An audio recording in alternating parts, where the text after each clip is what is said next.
news, Joe. What up? Got a lot of news for y'all, man.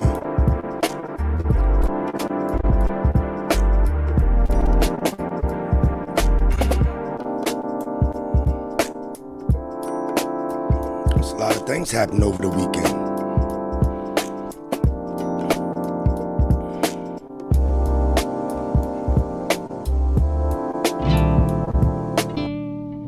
Yeah, this music by Quincy. Yeah, Quincy in the goddamn Discord. Yeah, that Quincy.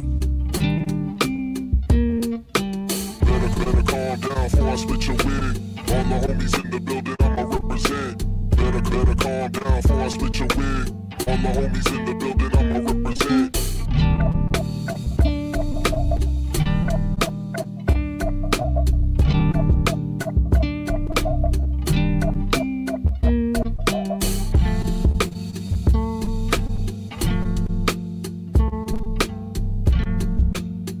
Got a lot of things fixed up, updated. Better calm down before I split your wig.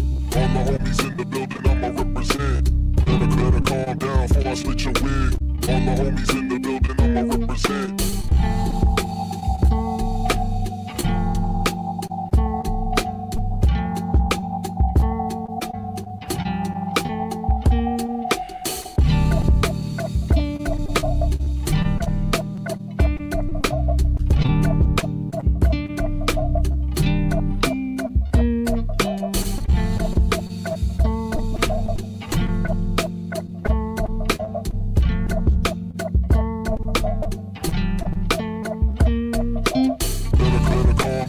Split your wig.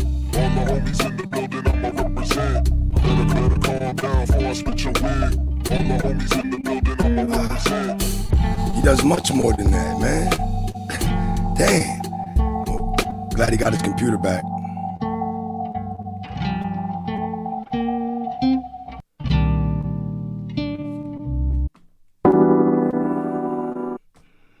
Oh, let's kick this off.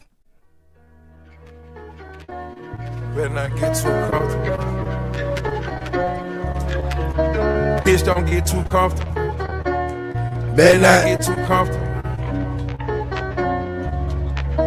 Bitch, don't get too comfortable. Better not get too comfortable.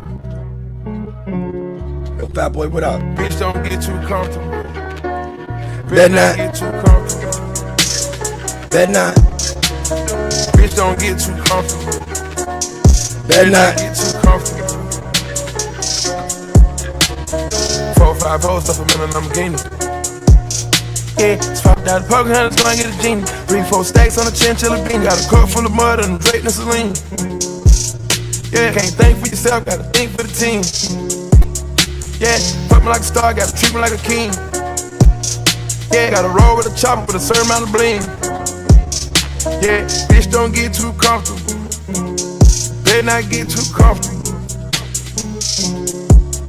Yeah, swerving a bulletproof coupe. Yeah, if I got you, I shoot out the roof. Yeah, turbo 63, shorty look blacker. Knees, I keep it a G.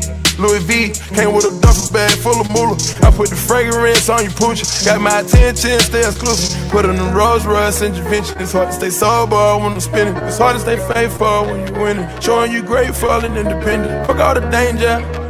Spray out a stranger, you get too close. I say it 300, but the rain really fall. You talking back to me, I'ma cut your throat.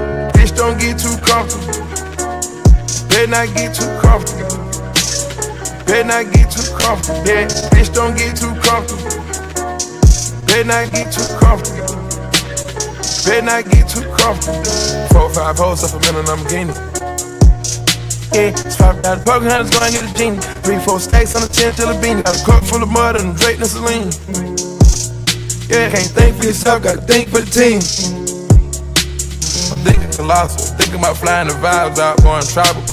I know I'm impeccable, seeing what these niggas can do when that shit get federal. Caught in between, eating up a queen, eating up a bean like vegetables. Step out on the scene, living like a king. I know this game can be treacherous. They was thinking that it couldn't be done and it's tangible. Tell me how you get this comfortable. You wearing around with animals. Simply did it because they said it couldn't be done, and I went beyond. Can't even pay for my son, he on probation, they revoked this bond. Yeah, gotta run out of blood. Yeah, I'm not a publicity stunt. Yeah, I done been through more shit this month than a nigga been through in a lifetime. Cut a few niggas and bitches off. They were just wasting my time. Pretty and fine, the way this girl's designed. Hope she can read my mind. Bitch, don't get too comfortable. Better not get too comfortable. Better not get too comfortable. Yeah, bitch, don't get too comfortable. Better not get too comfortable. Better not get too comfortable. 4 or 5 posts up a minute, Lamborghini. Yeah, it's $5 poker hunters going get a genie. 3, 4 stacks on a chinchilla bean. Got a cup full of mud and Drake and Celine. We appreciate you. Yeah, can't think for yourself, gotta think for the team. Bitch, don't get too comfortable. Better not get too comfortable. Better not get too comfortable. Yeah, bitch, don't get too comfortable. Better not get too comfortable. Better not get too comfortable. Now we do the weather, then we do the news, then we do a bunch of bullshit. Get on with the day, cause you niggas is wide awake, cause I'm wide awake. Oh, we got some bread in the building. Give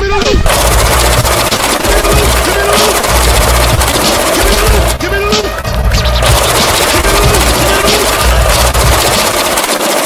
What up, what up, what up? Good looking out. Good looking out, man. Good looking out. Fat boy, what up, what up? Run it back. Run it back. Give me the loot. Give me the loot. Run it back. Give me the loot. Give me the loot. Run it back. Give me the loot. Give me the loot. Run it back. Ooh. Yo, I fucked up. Nah, I ain't fuck up. I fixed up my audio and shit. So, my audio should be going with the music as well. I shouldn't be a whole 2 seconds, 3 seconds to fuck off. You know, we're going to try that again. We're going to get this shit started. What am I doing? I feel we can go ahead with the weather shit. Yeah, I got the weather on the screen. Of course, I'm going to give you something to fucking listen to.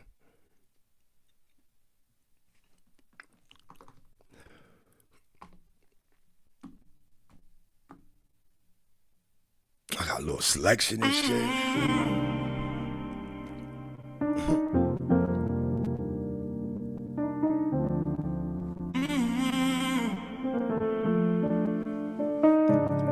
Yup. Sunday, why not? She got that thing on her. Oh.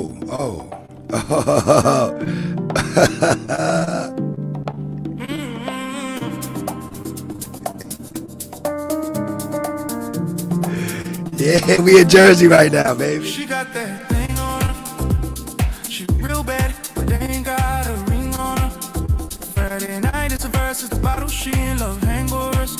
No man, just single friends that can stay over and not stay sober. Why, oh why must you lie? Last man that left you almost died. Ain't enough tissue for the tears that you cry. Lonely, delusional, sad and all I decide. We on it, man. Put together like a part and a pep. But it's things about you I just can't accept. Making bad decisions, ain't no telling what's next. It's one thing about you, got them breaking their neck. Girl, you still got that thing on you. Yes, you still got that thing on you. Girl, yeah, you got that thing on you. Girl, yeah, you got that thing on you. Miss, you know you got it. Oh, yeah, Paul made this.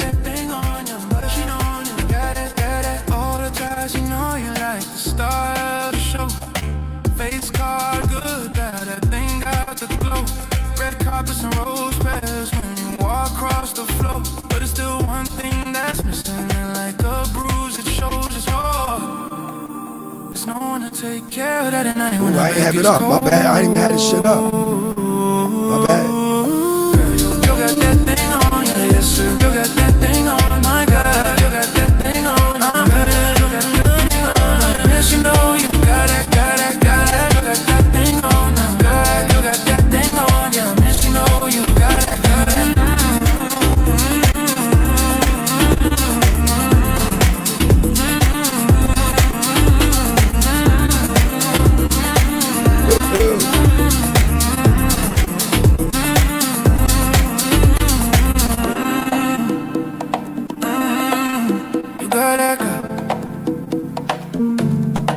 Girl, you already know.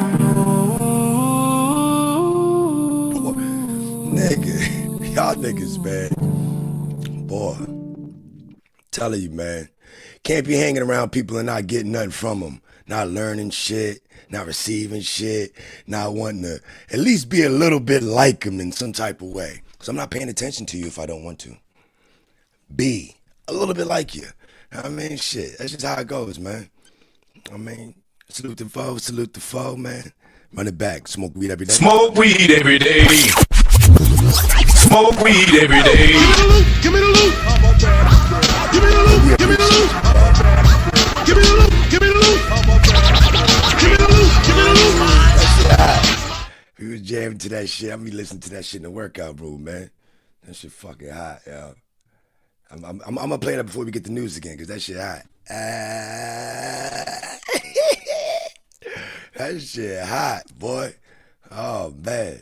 Love, see, appreciate you. Oh, it's catching me. Smoke weed every day. Cash out.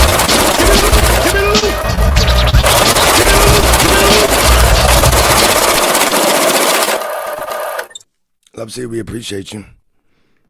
Let me log in because I gotta make sure I read shit. I wanna be like, yo, nigga, I requested like 16 songs. Like, ah, shit, I was bugging, yo. All I saw was the bread. I'm a dumbass. You know what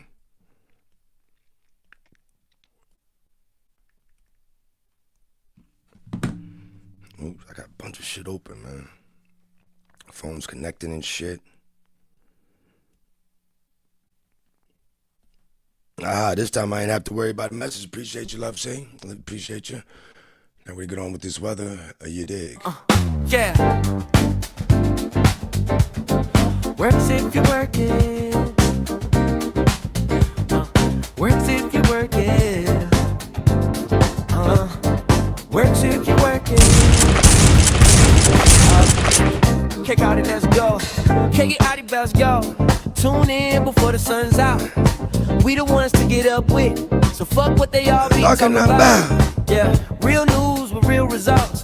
Every morning we get it out. Get it out. Mufasa with the politics, for these canvas, show niggas crashing out. You get out what you would. On your way to work, we be grooving. Real niggas, real prospective. Standing firm on business, you know we ain't moving. Funny vids, clips, and music. Nobody up like us can do it. Sharing, subscribe. If you enjoying what we doing, we got what you need to start your day.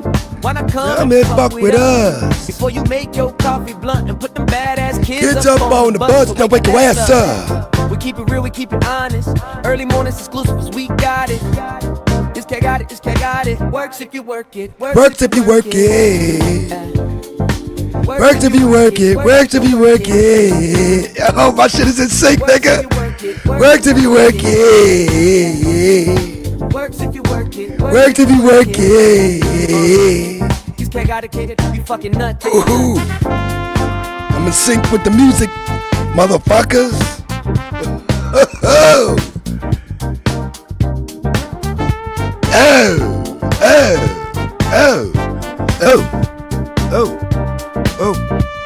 Fucking nuts.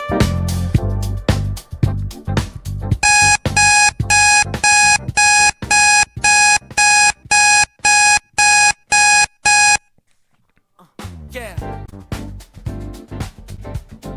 Works if you work it. Works if you work it. ooh, I'm in sync with the shit now. Works if you work it. Kick out it, let's go. Kick it out it, let's go. Tune in before the sun's out. We the ones to get up. And we have the weather. Yeah, real news with real results. Every morning we get it out. Mufasa with the politics, 40 Got that shit so loud up in the speaker on me, yo. But here we are with the weather. On your way to work, we grooving. Real niggas, real prospective. Standing firm on business, you know we ain't moving. Funny vids, clips, and music. Nobody up like us can do. Philly 44. It's not bad.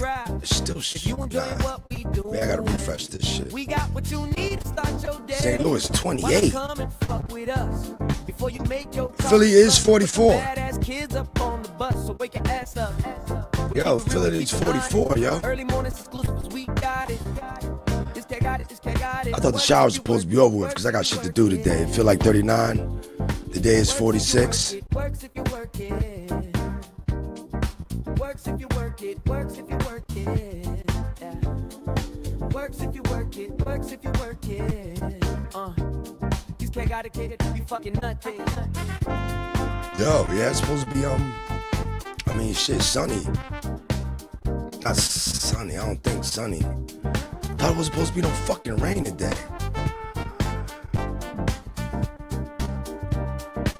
40-mile-per-hour gust? That don't even sound like me in fucking Philly. The next couple of days, 44, 51, 51. That shit is alright. Yeah. That shit is off the coast. Yeah, it was raining the entire yesterday, yo. Definitely was raining the entire yesterday, yo. Where we at, man? Works if you work it. Fuck, we go to St. Louis, 28. Feels like 16. Tune in before the sun's out. That's different. Feels like 16. So fuck what they all be talking about. 17-mile-per-hour winds. Real results. Every morning we get it out. That's rough, yo. With the politics, 40s can be show niggas crashing out. You get out what you put in. On your 38. way to work, we grooving. Yeah, St. Louis is rough. Chicago. We ain't moving. Funny it was just 50. Nobody up like us can do this. Like share and subscribe. If you enjoying what we doing. 23. We got what you need. Feels like 9 in Chicago. Come and fuck with us. That's different. It was just 50. Feels like 9 though. 17-mile-per-hour winds. That's a fucking problem. This got it. Works if you work it. Works if you work it. Works if you work it. Works if you work it. That's a problem, man. Chicago. Works if you work it. Works if you work it. How they gonna go to 41 tomorrow? Works if you work it. Works if you work it. It's not gonna happen. Tuesday 47, Wednesday 36. That's a fucking farce. That's a lie, yo. That's a lie. Yeah, 16. Chicago, that's cold as shit. Los Angeles, feels like 48. How the fuck it feels like, how do you get to 70, 80, and 81? How you get 40-degree lows and 30-degree jumps? Man, that'll fuck your shit up, man. That'll like hypothermia, then it gets warm. I mean, if Arnold's attitude changed, man, don't be like surprised. That shit's a different beast. In Raleigh, 61. 61, 6 in the morning in Raleigh. Feels like 60, a high of 70. It's Raleigh for you, yo. And tonight it's gonna get as low as 27 degrees. So they're gonna drop 40 fucking degrees in Raleigh. You know what? It really don't matter if you can get up there, though. So I see it. Atlanta. Weather ain't like Raleigh. 45, feel like 39. High 60, not 70 like Raleigh. Inconsistency. 13-mile-per-hour winds. Need I say more? If you enjoying what we doing, we got what you need. I need to see Houston, yo. Houston. 42. Before you make your coffee blunt and put yo, it was just 80 degrees in Houston, yo. And now they high 64, but right now it feels like 38. That'll fuck your body up. They probably feel like they got hypothermia and shit. But they get 60s and 70s all week. I guess if you sleep long enough and you got a late enough day, you won't notice the change, will you? That's a good thing. Global warming, it gotta be, because damn, imagine that today we already got 45. Well, fuck it. What if you get a 30-degree jump? That'd be dope to get a 30-degree jump. But Raleigh's the best, the most consistent weather ever. New Orleans, 51, high 60. What's that? New York, 42 showers, high 47. Rio de Janeiro, 83, high at 93. That's nice weather, man. That's just all day. That's crushing Miami, of course it is. Newport News, 57, high 69. Hot 70 in Newport News. We the ones How to get Virginia up get with. that shit, So man? fuck what they all be talking Where about. Miami at, yo? Where Miami? Real news with real results. Every Miami. morning we get it out. Mufasa with the politics 73 Hive 81. show niggas crashing Y'all out. wouldn't You be get out surprised, what you put in. On your Won't way to fucking be work, we surprised, man. moving. Real niggas. I ain't surprised, man. I got a lot of news, a lot of articles, a lot of shit I need to clip. Where we going, man? We starting off with this judge. This lady got a bunch of years. Yeah, look at that.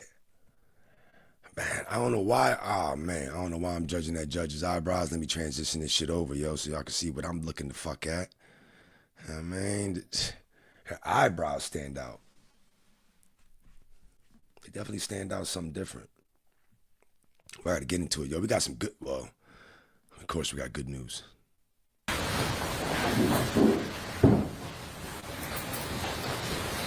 Well, I think when Mr. Draskovich said it's been quite a roller coaster that got everybody here, I think that's quite an understatement as to how we got here. But I did preside over this trial for 2 weeks, and I was able to hear all the evidence that was presented by the state, as well as I was the judge when this case was originally negotiated in a settlement conference, and then Ms. Michaels wanted to withdraw that plea and proceed to trial. And the jury has ruled, and we all have to respect the decision of the jury. But I have to say, and I think Mr. Willett said it best, and as well as so did his wife, because one of the biggest concerns that I think we should all have as we deal with this is the fact that these children are going to be left without either one of their parents. And it's not any fault of theirs, it's not anything that they played a part in, but as well as everything that they had endured up to this point. And now, Ms. Michaels, based on your actions, they are going to be left without either one of their parents. Pursuant to the jury's verdict, you're going to be adjudicated guilty of first-degree murder with use of a deadly weapon. In addition to the $25 administrative assessment fee, your DNA was taken in 2022, so it's waived.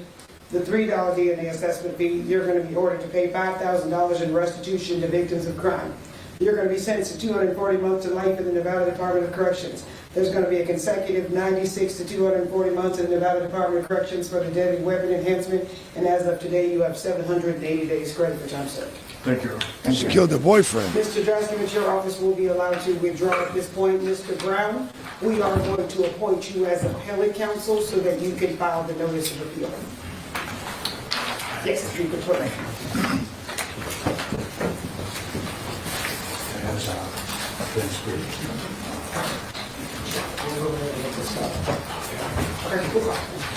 Thank you, Doctor.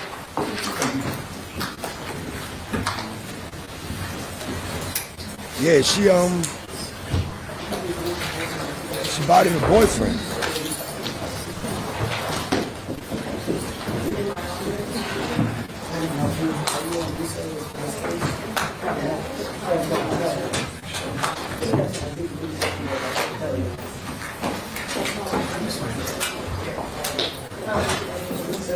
You waiting for that look, she about to get a judge.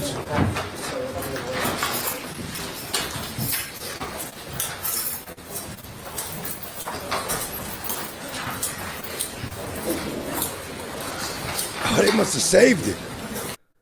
Oh, I must have missed it because I was looking at some other shit. But yeah, that's another reminder that the courtroom is where it finally catches up. Emotions aside, consequences don't pause. And this sentencing shows how fast life can change when decisions go left. She bodied her boyfriend, people. So her kids have nobody. I'll get more into the case a little later. But yeah, she bodied her boyfriend. We have new details in that gruesome case where a man... This is in Pennsylvania. We went over this the other day. Not even the other day, maybe 2 days ago. That YouTube short's doing pretty good. Yeah, grave robber.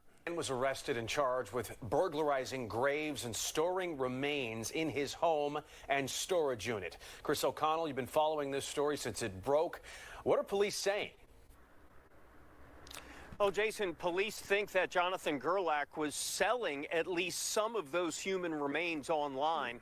Investigators say he had collected a trove of human skulls, skeletons, and bones, including full corpses hanging from his basement ceiling. This nigga's bugging. I never thought I would see this in my life.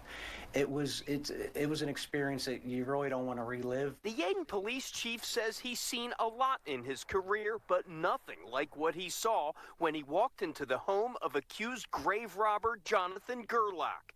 He was one of the first inside of Gerlach's Ephrata home when they discovered more than 100 human remains of people who have died decades, even centuries ago.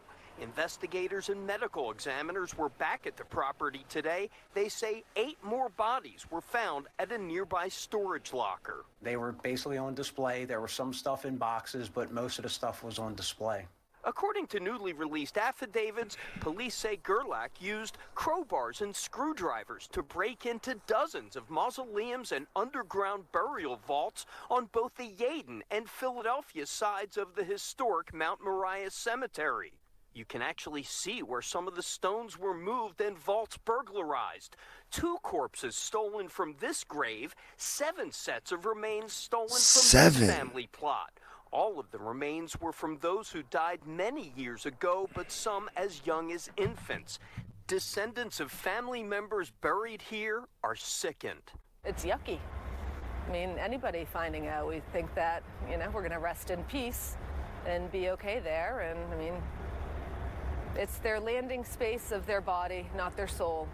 So there's peace in that. Neighbors at Gerlach's Ephrata home started to get suspicious when they started noticing flies around the window. It was more than 5. It was Flies. 20, 30 on each window. I figured it was a garage that they were getting in through somewhere and they couldn't get out, and now finding out that there was all those remains in there, it makes sense. Investigators are trying to figure out if other cemeteries were hit. In December, a tip came into police about a grave robber in Luzerne County.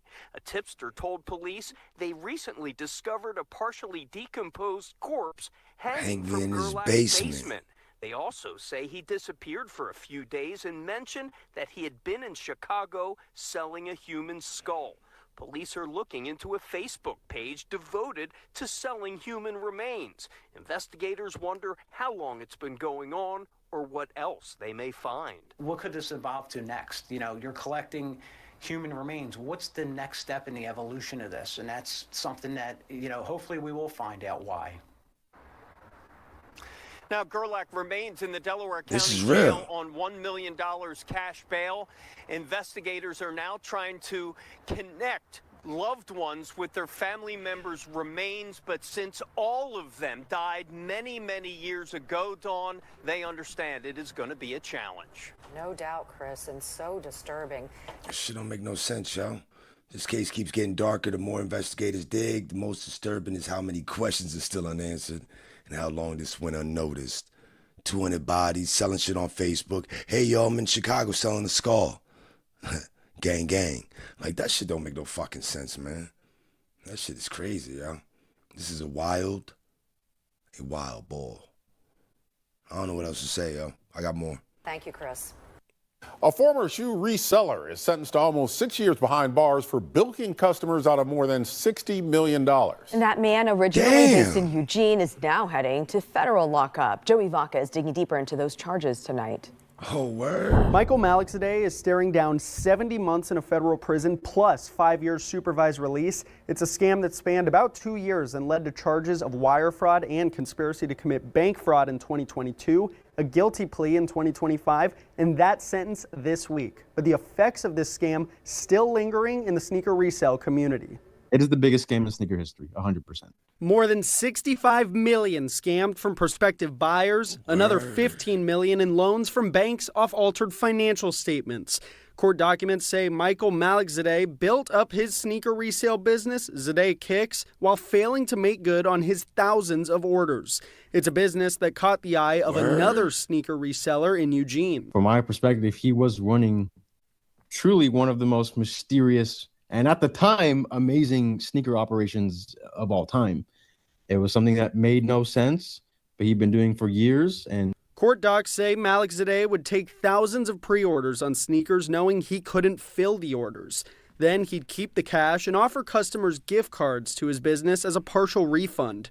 Meanwhile, he spent millions on fine jewelry and bags, luxury cars. Court documents say he even bought a new house. Clint had 5 figures in outstanding orders with Malikzadeh when news of the scam started to break. I was scared. I was worried. Immediately went to our credit card companies to say, oh, this is the deal, see if we can get our money back. Luckily, we did get our money back very, very quickly. I think we got very lucky. I had my money back, I think, within like 2 weeks, which was a huge blessing. Others weren't so lucky. And when the list of angry customers grew, court documents say Malikzadeh turned himself in to the authorities. The team at Back to the Basket in Southeast Portland says they didn't deal with Zadeh kicks directly, but scams like these still have an effect on their customers. It could have negatively impact the market in a sense where it kind of just deters people and causes them to get out of like sneakers overall. They can't afford to get back in, so now they just completely step away and probably carry that mistrust and unrest for the rest of the time. As part of the sentence, Malikzadeh also has to forfeit $15 million in assets. There is a co-conspirator in this. Both have agreed to pay restitution in full to the victims. A restitution hearing is set for March 31st. In the newsroom, Joey Vaca, Coin 6 News. Yeah, we got more on that. That was, pretty much plain and simple. This is about a cigarette case, yo. This shit isn't even funny, man. This is about the police chief lighting a cigarette and blowing up the home, yo. It's really not even funny at all. And actually, I need to look at a few things because I'm about to play something. I need to restart. I don't like the way this shit jumping. I don't know why the fuck ain't nobody, man. Motherfuckers ain't up this like this early, yo. It's fucking up my playback and shit, man.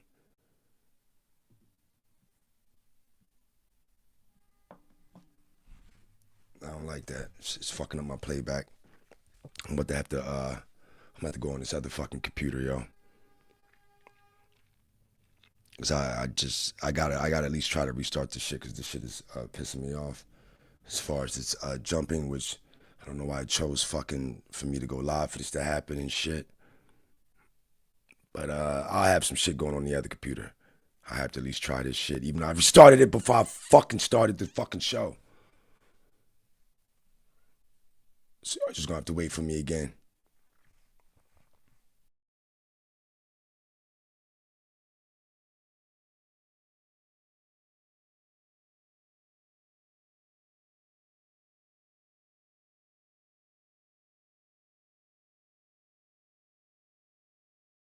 Bitch, you think it's small. We need to be thinking big. You need to be thinking big, bitch. You need to be thinking big, bitch. Think big, bitch. I'm in a bind, Nate. Mom. Yeah, that's right. That's right.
Police chief's lit cigarette.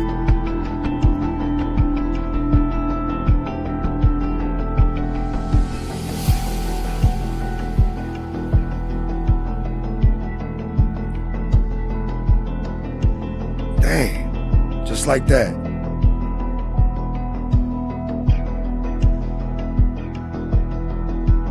Yo, that's crazy.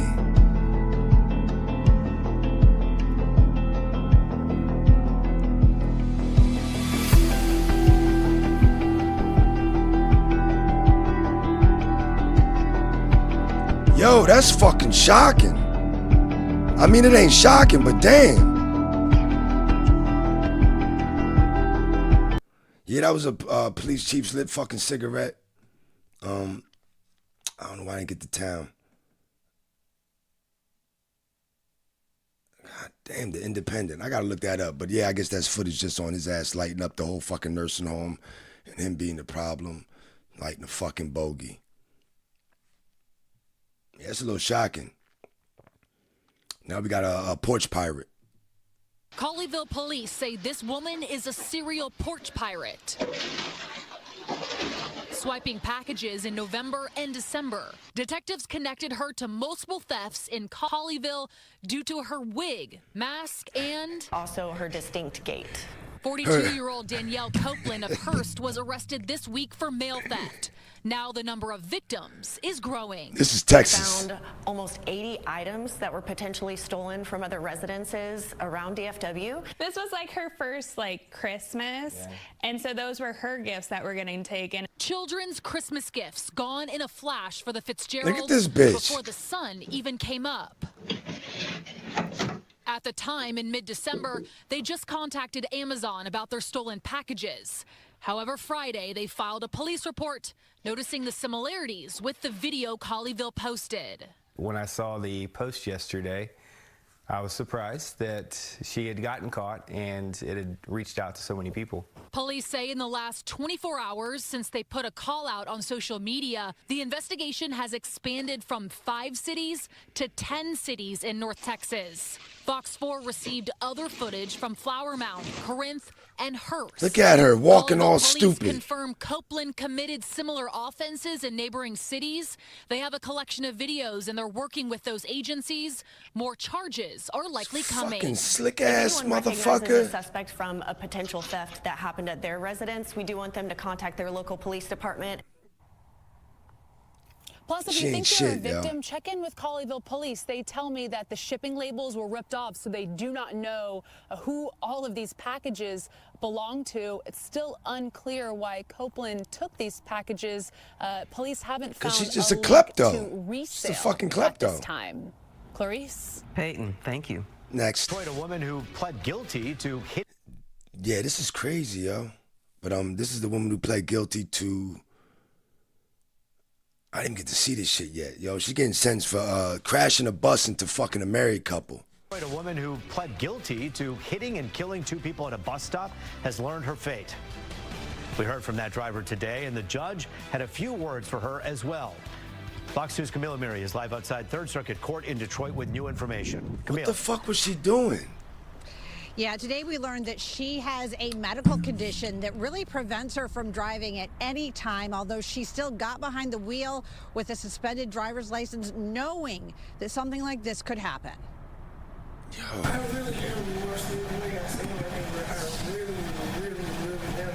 I can't take back what happened. I can't move forward. Deja Berry speaking in court Friday morning before learning her sentence. On April 25th, 2025, she hit and killed Kwasi and Elizabeth Agbada, a married couple, while they were sitting at a bus stop at Evergreen and Fenkell in Detroit. Friday in court, we Just learned sitting at a Berry fucking suffers bus from adult stop. onset epilepsy. She had a medical Oh. episode at the time of the crash and incidentally. Why the judge got like a gay flag on her desk? Just had to point that shit out. She was driving with a suspended license. Berry pled guilty to 2 counts of driving with a suspended license causing death.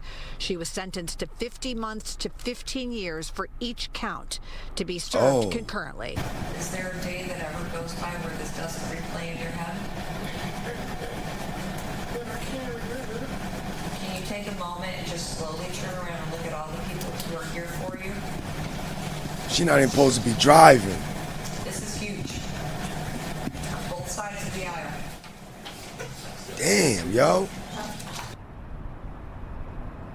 Now, the victim's family was not in court today, but we did learn that they have left behind 5 children, all of them under the age of 18. They are now being raised by grandparents. Reporting live in Detroit, Camille Amiri, Fox 2 News.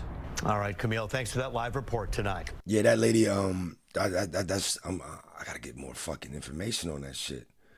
But that's in Detroit, and I gotta look at the case when she was sentenced for matter of fact, give me a second, Detroit woman sentenced.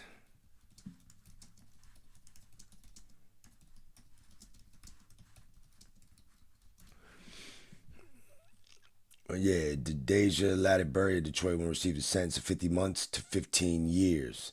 I'm trying to figure out why you get 15 months to 15 years, 50 months to 15 years in prison for fatal crash 2025. Oh, she must have pleaded guilty quick. Had killed married couple, Quasi and Elizabeth. She just had epilepsy, and not supposed to be in a fucking car. And you got a suspended license. And so you don't even remember what happened. You went into an epileptic seizure and damn, just fucking banged out. But that's your fault, because obviously you're not supposed to be fucking driving and you had fucking seizures. But then, man, that shit crazy. Well, the family describes Philip Jones as hardworking, loving, caring, and loyal. And just as upsetting is what the suspect told police. He claims he didn't know Jones and that his car was bewitched and controlled by Satan. Wait, what?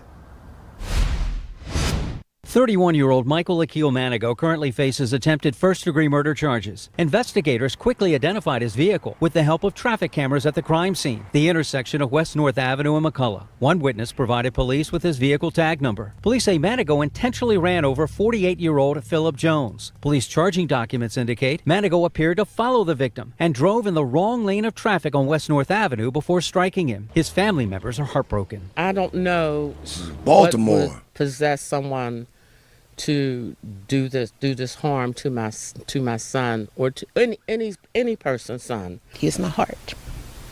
He is my heart, and a piece of me died when he passed. It happened just after 8 a.m. Sunday. Jones was on his way home from working the night shift as an auditor at Pier 5 Hotel on Eastern Avenue. The suspect hit my brother, and he stopped. He got out of the car. He looked, and he got back in the car, and he ran him over again, and it caused extensive damage to his brain.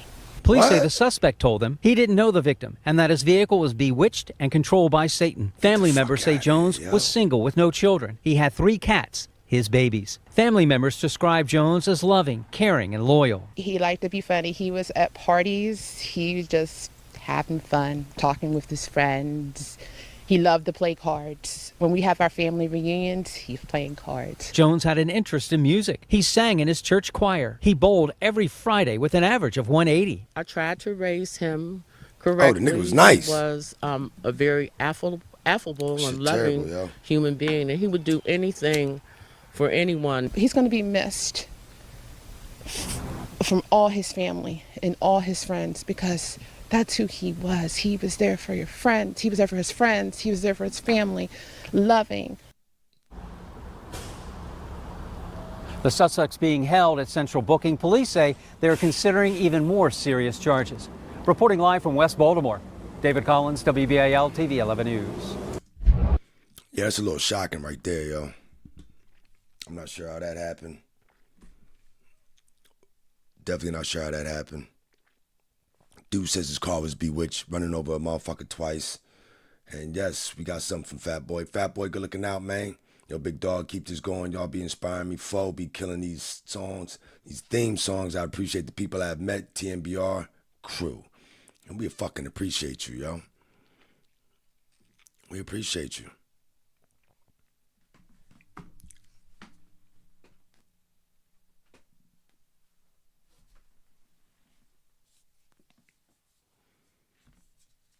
Give me 1 second, cause I don't even know why my motherfucking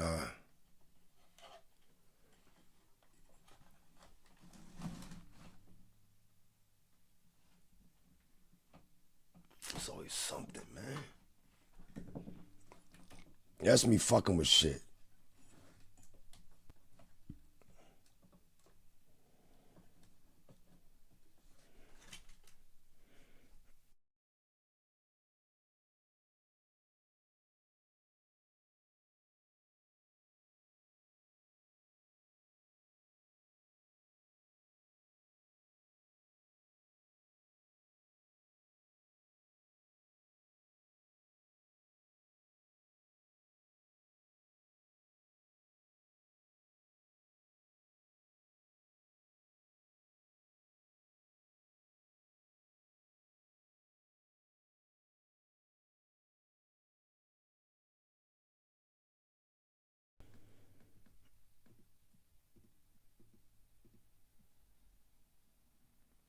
Don't worry about me. I'm be all right.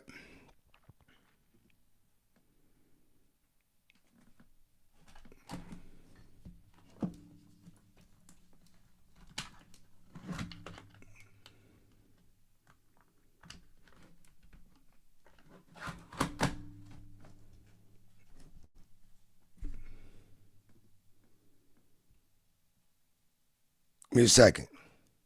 All right, y'all ain't gonna front. As dumb as I am, I seen the super chat, I read it, and then I was like, hold up, my motherfucking, man, because I restarted the computer, but I didn't open up the app. So when I accepted the Cash App, or the super chat, I didn't realize I got to open up that in order to push a button. So I thought it was a whole bunch of shit wrong, when it wasn't a bunch of shit wrong. So we appreciate you, fat boy. Smoke weed every day. Give me the loot, give me the loot. Give me the loot, give me the loot. Give me the loot, give me the loot. Hope this playback goes well because I've adjusted the audio so now that I can sing along with my music. Shit is different now. Shit is different. I'll do it a little later for you guys, but I can sing along with my music now. I mean, something light, man. Something light, but small things. Big surprise. 1 second, motherfuckers. Bad boy, appreciate you, man. Can't stop, won't stop. In that breaking news, the woman at the center of a terrible crash that claimed 5 lives just learned she'll spend the rest of her life in prison. Thanks for joining us. I'm TJ Eckert. Naomi has the night off. 2 News anchor Erin Christie's been covering Kiosha Rucker's case from the beginning. She's been in court all afternoon today and joins us now with the developments. Erin?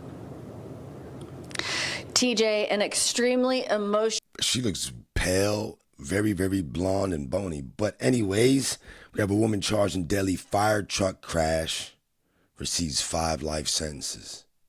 This should be new to me, too. Sentencing for not only the defense, but also the firefighters who took the stand and were a part of that accident in 2024 in front of Patrick Henry. It was a story that really tugged at the heartstrings of a lot of people in our community because so many small children died in that crash, as well as an unborn baby.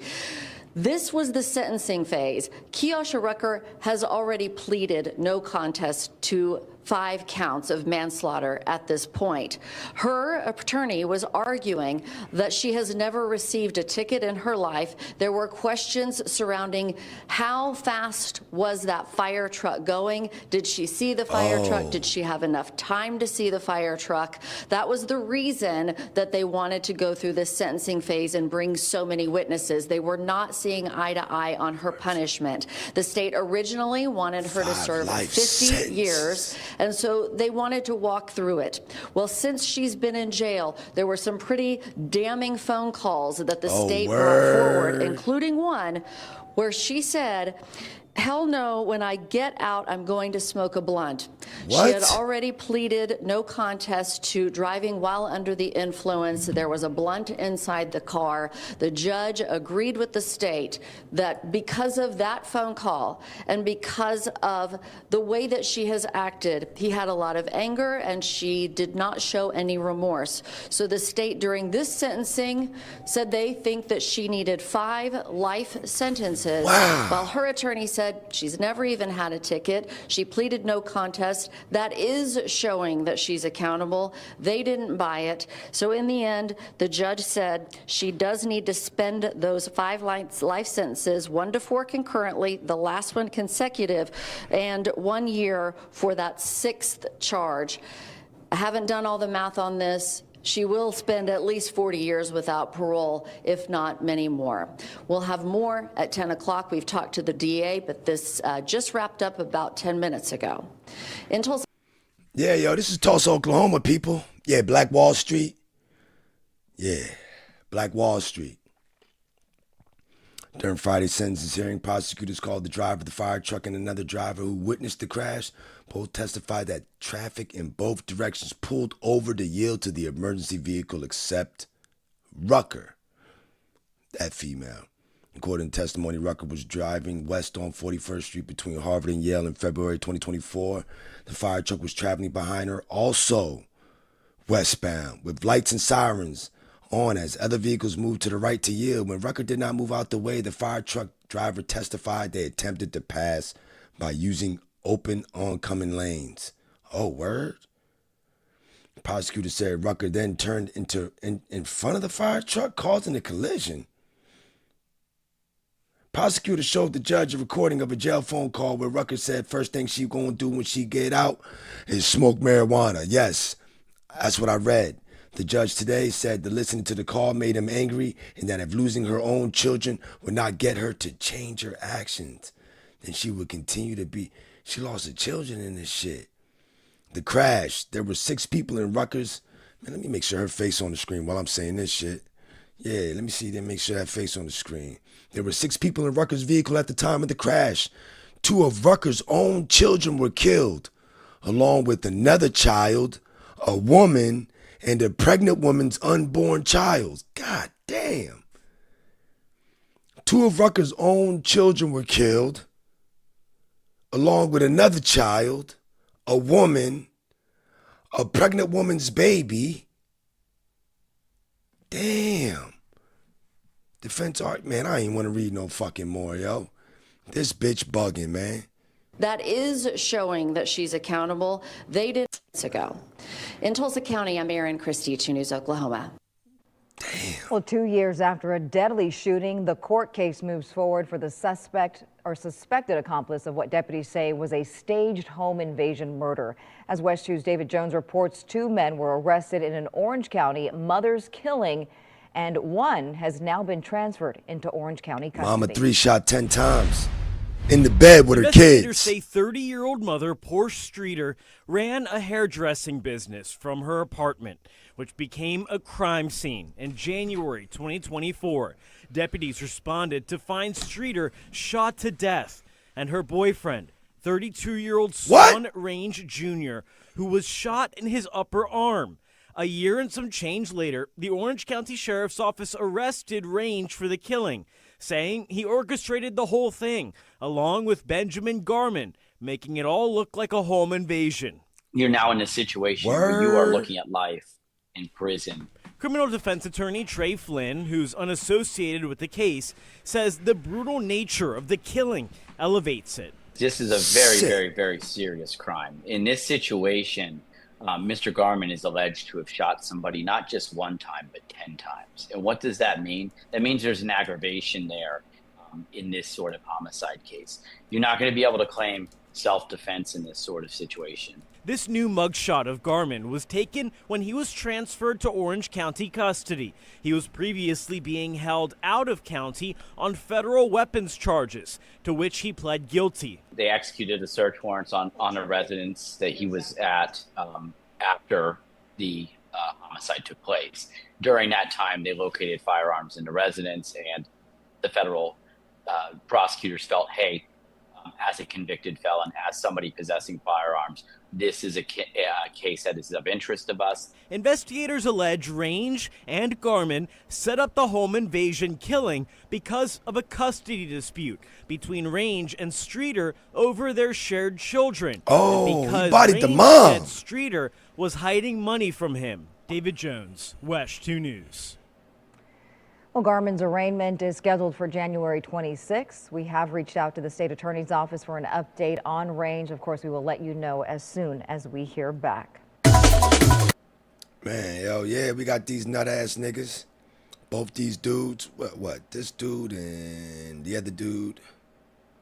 Yeah, he was right here. But yeah, I had to check out this news article, man. Motherfuckers is wildin', yo. 32 years old. Old CSO said Range and Streeter had known each other. Yeah, that's the dude on the screen right there. I guess he had to cut his hair. Or his hair ain't cut in that picture. They've known each other since high school. 3 children together, ages 10, 2, 1. Their relationship was described as toxic, domestic abuse. Damn. On January 13, 2024, Range called 911 to say he came to the apartment to check on his family when a person walked in and shot him and his lady. So he shot himself in the arm too. When first responders arrived, they removed all 3 children in the home. Range was sitting on the floor with a gunshot wound to his arm. The door to the master bedroom was damaged. It appeared someone had kicked the door in. The master bedroom, and where police found Streeter on the floor unresponsive with multiple gunshot wounds. She was shot 10 times. Range told deputies he thought Streeter was okay because he was just talking to her. However, said she seemed unlikely because Streeter had dried blood on her. Range told deputies several times that an intruder was the one that shot her. But after a long investigation and obtaining hours of surveillance, the Orange County Sheriff's Office said it was Range that committed premeditated murder and killed Streeter while she was in her bed with her kids. Y'all kids. She was 30 years old. Motherfuckers wildin'. Try to call that shit a home invasion, man. Did the whole thing, along with Benjamin Gar. Scary moments for a sleeping family in Dade City. An overnight fire broke out in their garage, causing significant damage. And Pasco County Fire Rescue says it all started with a lithium-ion battery. Fox 13's Ariel Placencia joins us live in Tampa. Nowadays, we all got lithium ions in the crib. Store and recycle these kinds of batteries properly, and that's the message, right? I stay with the County Milwaukee. Fire wants to get out. Big batteries. Yeah, that's exactly right, Linda. And it's also a message that other local fire departments want to get out, too. In fact, just last month, I did a story with Hillsborough County talking about how to properly dispose of these batteries so they don't start a fire in the trash. And now this week, Pasco County says they're the reason behind a house fire. By the time we arrived there, we had fire showing. On Wednesday around 3 a.m., Pasco County firefighters responded to a home on Colwell Court in Dade City. Pictures show heavy fire and smoke coming from the garage. Firefighters said they were able to get everything under control quickly, and thankfully, the family inside the home wasn't hurt. After the investigation, we found out that the fire had started in the garage by some lithium-ion charging. Mr. Joe, you got a point. Because my dumbass was supposed to go to Atlanta like January 2nd. I'm going to show you the fucking battery I had, yo. Matter of fact, I don't want to fucking... Matter of fact, I just got to take these off.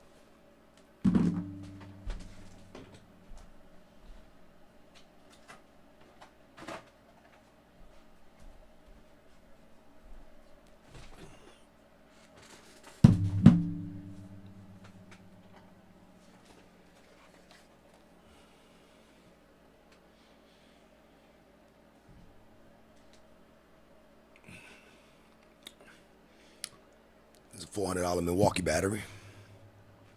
The other one is $100.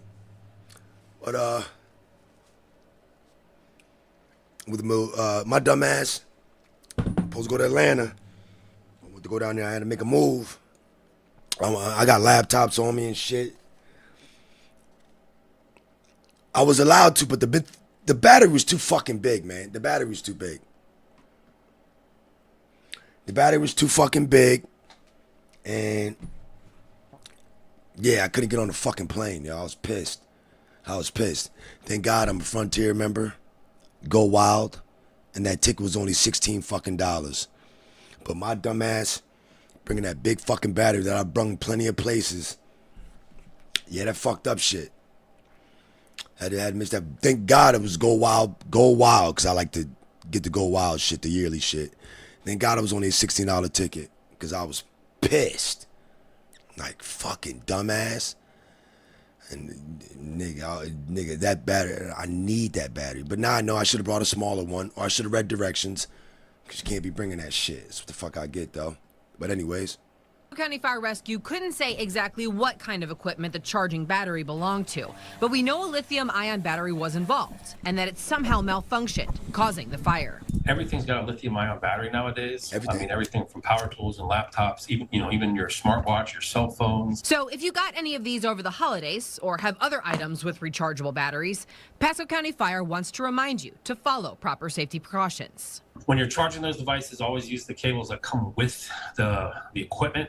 Don't ever use like a second-party cable or a cable from something different, only because it could obviously start a fire. And while it may be easy and convenient to charge your lithium-ion batteries in the garage overnight, think e-scooters or e-bikes, fire officials don't recommend leaving them unattended like that. And that's very How can dangerous. you not leave a battery unattended? To do that because we could have a failure in that battery.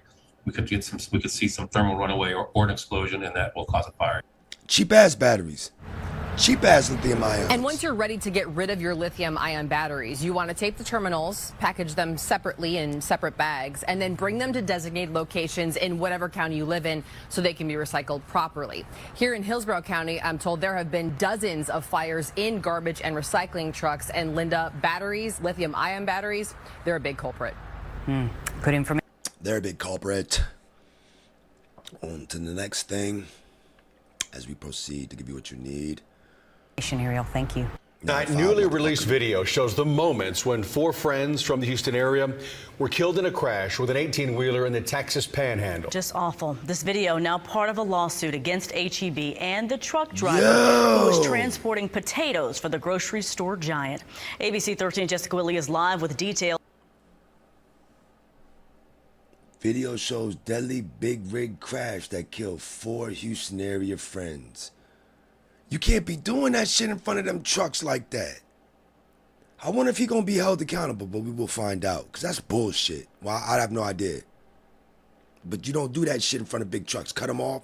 Shit. A newly released video shows the moments when 4 friends from the Houston area were killed in a crash with an 18-wheeler in the Texas Panhandle. 4 friends. This video now part of a What are they lawsuit doing? against HEB and the truck driver who was transporting potatoes for the grocery store giant. ABC 13 Jessica Willey is live with details and the response from HEB. Jess? Yeah, true, Skinny. Says they are Yo, Skinny cooperating with this Vudovici. Skinny investigation and that the driver who was also injured Skinny was Vudovici. not an employee. Tonight we spoke to a mother of one of the young women who died in this horrific crash. She says this video 4 shows women? it was all avoidable. It was avoidable. It was a sunny day in November on this wide open stretch just outside of Dalhart where 4 young women took their last And it was breath. just sitting there? Lakeisha Brown, Myunique Johnson, Taylor White, and Brianna Brantley. 4 beautiful souls gone in the blink of an eye. We're heading home from Oklahoma, Brianna's mother says, where they traveled to console a grieving friend. And last thing she said, I love you and I'm on my way home. Sabrina Johnson is now grieving herself. It's not a day go by that I'm crying. Newly released video taken from another car shows the crash Another that killed car. the young women. According to the DPS, Yo, it's the just crash sitting report, there. They pulled to the outside lane, turned on the hazard lights, and slowed down due to a flat tire. The car with the camera passes them on the left. A few seconds later, an 18-wheeler plows into them from behind. We paused it at impact, but you can hear the reaction in real time. They never had a chance. They never saw it coming. The video clearly shows they never saw it coming. Johnson and the other women's families are now suing the truck driver, identified in the crash report as Guadalupe Villarreal, his trucking company, and HEB, for whom he was transporting crazy, potatoes, though. alleging negligence. Lawyers believe the driver may have been distracted. The report says he failed to control speed. Looking at the video, clearly you could see that this other car that was able to video the whole crash, they were able to get out of the way, but this 18-wheeler was not. In a statement, Why they HEB making that says shit the sound incident like it was involved so a easy? third-party vendor driver, not an HEB partner. HEB and the contractor are fully cooperating with the investigation. Online records showed the driver has not been charged. That's some scary Johnson shit. says Christmas was quieter this 4 year without women. Brianna's laugh. The lawsuit, I don't she even know what says, to is say. her I don't even know way what to say. of seeking accountability. The thing is, you want justice for your family. They didn't ask for this. They never saw this coming. Jessica Willey, ABC 13 Eyewitness. Nah, I'll just have to keep what I want to say to myself, because that's... I mean, I could have sworn there was another vehicle next to him. I mean, that's just crazy how they saying it. I mean...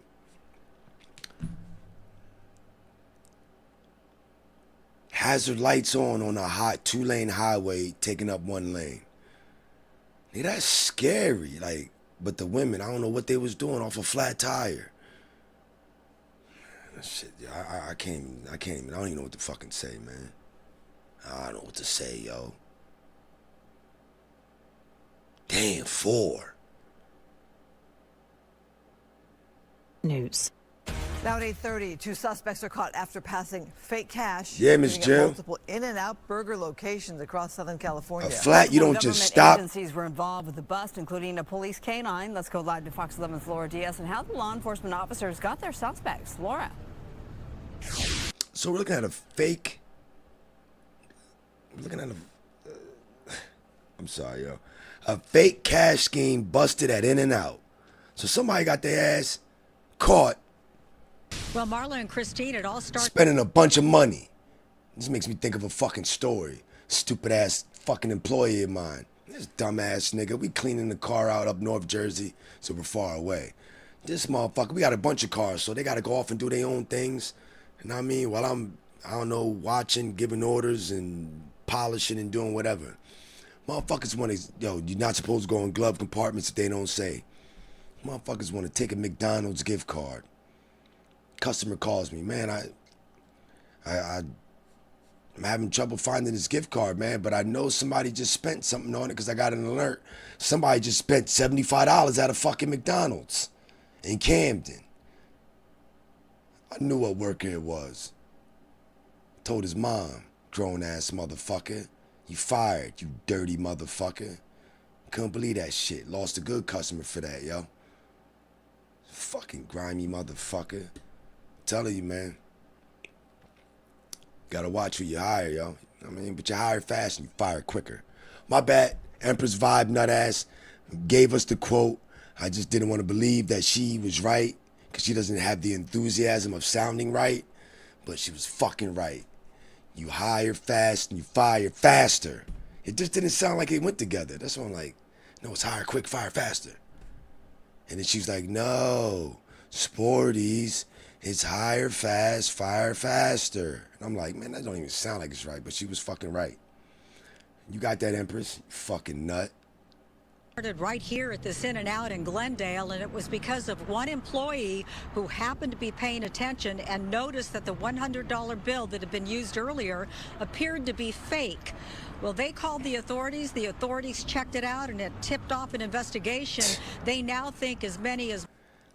I mean, don't we know this shit? Don't some fast foods place like, yo, don't give us nothing over 50. Gas station, ghetto spots. They don't trust your ass. Say don't give us over 10. You coming in there with a crispy 100. Man, niggas is stupid. Get your ass gone. More than a dozen In-N-Outs were targeted by this duo. Let's listen. Passing off that fake $100 bill for one small item, getting $97, $96 real cash in return. Quickly, our investigators realized from coordinating and talking to In-N-Out security that they have fallen victim to this countless times throughout the county. I would say that's pretty crazy. That is crazy. That's really crazy. I feel like, especially in like, I don't know, 2026, starting off with scams, like, yeah, it's got to has to do better. Everyone has to do better. Wow. Good point. Oh, they got a Everyone chick to needs do do it. better. Well, this image shows one of the two female suspects off of surveillance video supplied to the Glendale Police Department. Gotcha. She wears pink pants and has law enforcement seen red today. She and She another get caught? female suspect Oh, they both caught. are out of Long Beach, and they have been arrested. Names are Oriana Lewis and Tatiana Foster, according to the police department. Now, investigators say What's that, Tatiana? What's that, Tatiana? What's that? What's that, Tatiana? What's that? Damn. Fake $100 bills. Stupid You see ass that fake bitch. currency right here used in the investigation. Now, if you look very closely, you may have to look twice, you'll see that the serial numbers are the same on all the bills. Of Word? course, that's a big tip-off. Now, the investigation spans nearly every county in Southern California.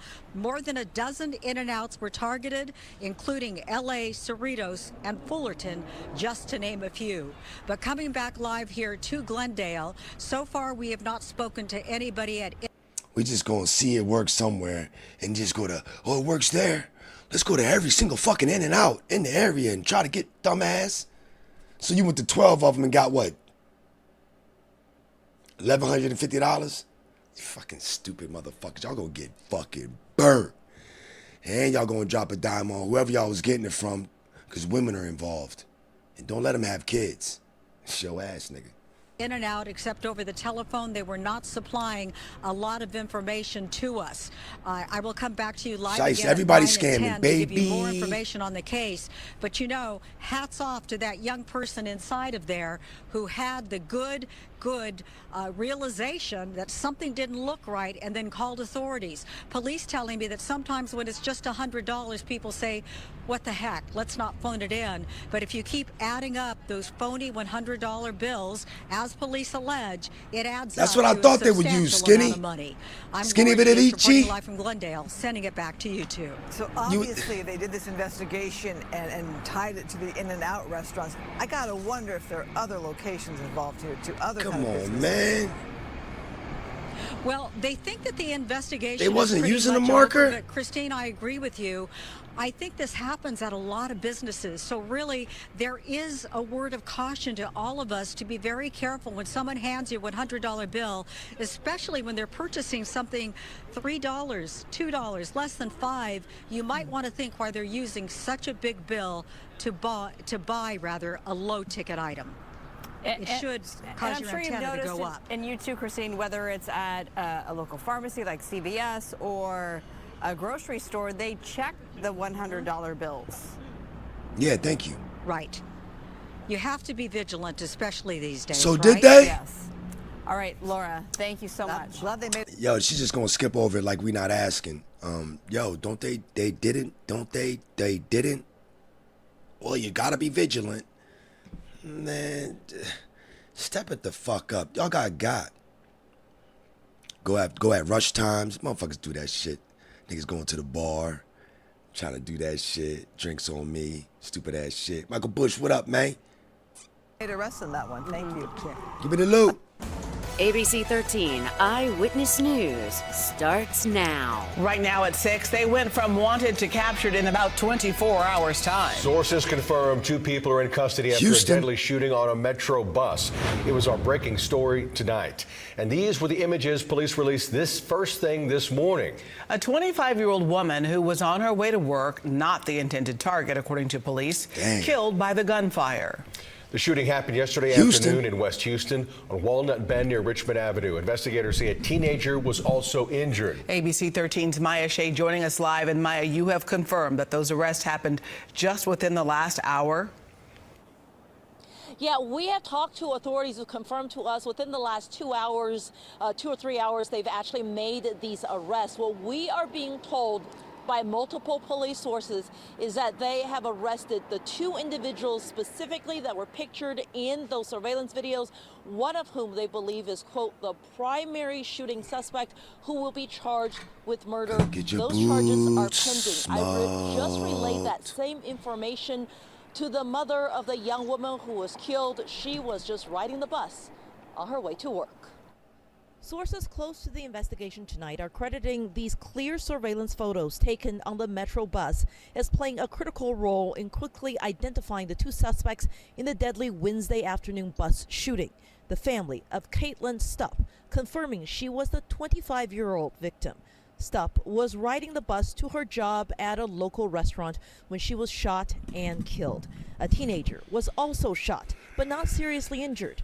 Nearby, KJ Davis and his wife heard the gunfire and rushed to help. She went to go see what happened because, like I said, we heard 3 shots. I heard 3 shots. I heard one, and then I heard 2 more. And then that's when guy run from the bus into the apartments.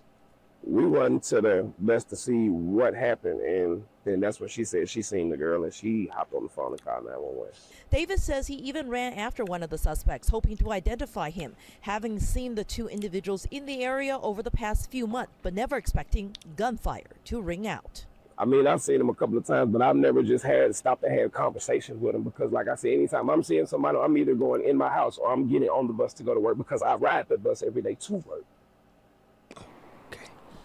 Yeah, the arrest of these 2 individuals comes as a relief not only to Caitlin's family, but also her roommates who said she moved to Texas just about a year and a half ago to work and be with her friends. Metro says it really credits the fact that all these buses have really good cameras. They say they are in the process of updating 3,000 cameras on their buses, hoping that they will be more productive as events occur so they can quickly find those responsible. For now, we're live on the west side. Maya Shea, ABC 13, Eyewitness News. Well, Cheryl, Chicago police tell me the squatter law is new. We got Chicago dealing with squatters too. So you know what? It's going to involve shooting. I could be assuming. Atlanta, squatters, shooting. This is what you're going to find out. When they're working out the kinks to make sure they're abiding by everyone's legal rights. Now, one property owner thought she could finally have the squatters removed from her home. But today she learned it's not that simple.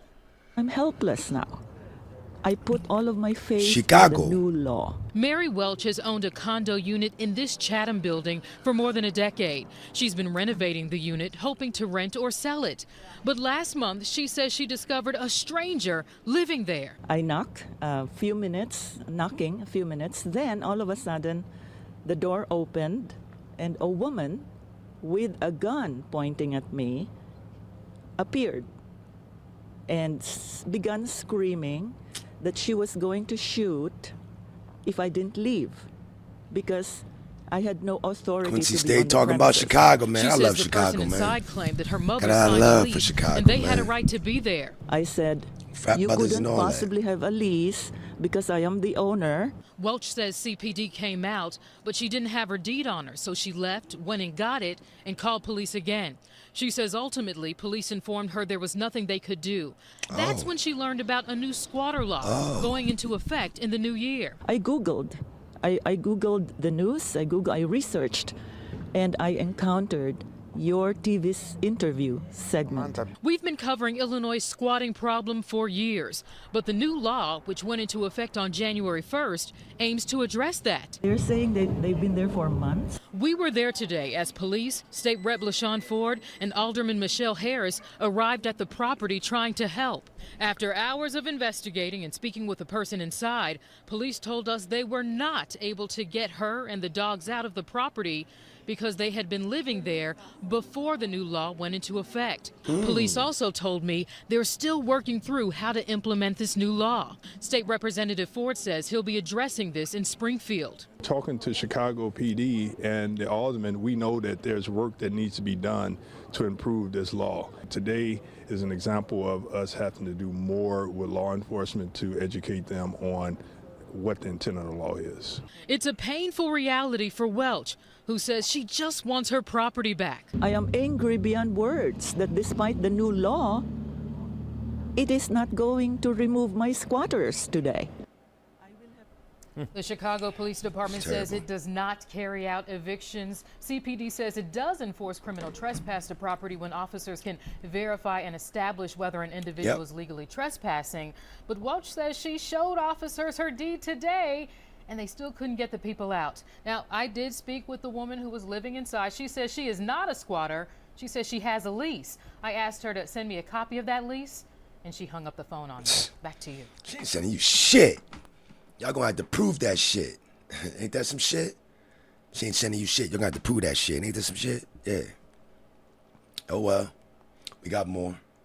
I mean, yo, it's earning real estate. You think you get it? Rent it out until you get a smarty art motherfucker that Tonight, a plays man's you now out. behind bars accused. We went over this last week. The dentist and his wife, yes, the dentist and his wife were murdered. Now you're about to find out who did it. Of killing Spencer and Monique Tepe. Good evening. Thanks for joining us at 6. I'm Isabel Hansen. The Tepes were shot and killed on December 30th inside their Wineland Park home. The couple's 2 young children, who were also in the home at the time of the shooting, were unharmed. Investigators have been on the hunt for the shooter for the past 11 days, and that search came to an end this morning when police arrested Monique's ex-husband, Michael McKee, in Illinois. We have team coverage for you tonight. Kirsten Lindquist has the latest information on the investigation and the man now charged with murder. And Steve Levine is learning more about how Monique and McKee's relationship came to an end. Let's start with Kirsten. She's live outside CPD headquarters. Kirsten, what do you know?